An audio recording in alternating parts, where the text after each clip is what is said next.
So today Attack on Titan finally came to an end with the release of chapter 139, and honestly, as a big fan of the series, I'm just sad to see everything coming to an end.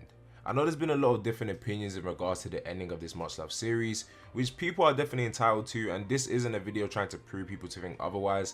This is literally just my thoughts and my opinion on the final chapter of the series, but I definitely say that the ending was one that hit hard and was overall a good ending that I could come to terms with. Personally, I'm one of those people who enjoys the series for what it is, and the ending definitely didn't destroy my view on the series whatsoever.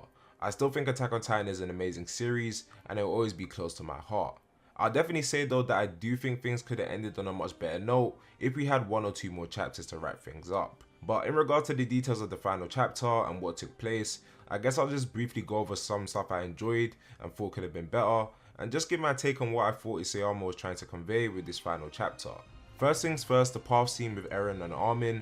I think I could easily say that this was my favourite portion of the chapter, with Eren explaining Ymir to Armin and just laying out how he truly felt and why he did everything he did, just everything that was going through his mind.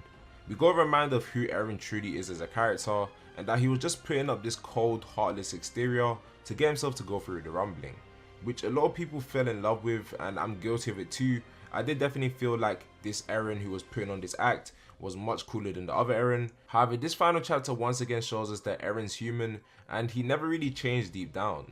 In the end, he was a slave to the concept of freedom he always chased, and the world is just that cruel and sad that he was never able to achieve what he truly hoped for, and he even had his regrets about Mikasa as he died, which just made it that much worse because I generally knew deep down before the conclusion of the series that Eren could never be saved or have some sort of redemption after he initiated the rumbling. But with his true intentions only being known by those close to him through the paths, seeing him struggle to accept fate and having those regrets was definitely painful to see. Especially taking into account that Eren failed with his plan, not with the rumbling and wiping out humanity outside the walls, but with making those he cared about into the heroes he hoped they would be, for the result of seizing conflict between the Eldians and the other people of the world.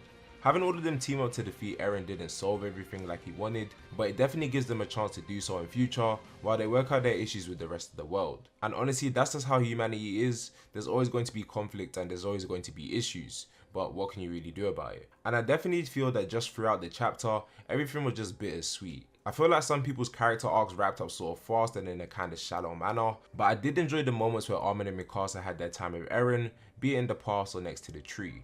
And Levi's conclusion in the story was definitely a highlight for me. Seeing all the past comrades and him dedicating his hearts was definitely great to see. We finally got the end result of what all their sacrifices led to. And there's definitely more I could talk about in this chapter, but I think I'll just leave it there since this video is just me talking about some stuff I really wanted to get off my chest and talk about to you guys. But as I said again, by no means was this the perfect ending to a story, but then again, what show does have a perfect ending? There was ups and downs, things left unsettled, things completed, but I think that's what makes it all the more great and satisfying to me. So I do want to say thank you Isayama for creating this amazing manga. But let me know what you guys thought about the chapter down below for sure. I'm looking forward to seeing what you guys thought and maybe learning some things I didn't pick up on through my reading of the last chapter, just all sorts of things. But yeah, I'll see you guys in the next one. Peace.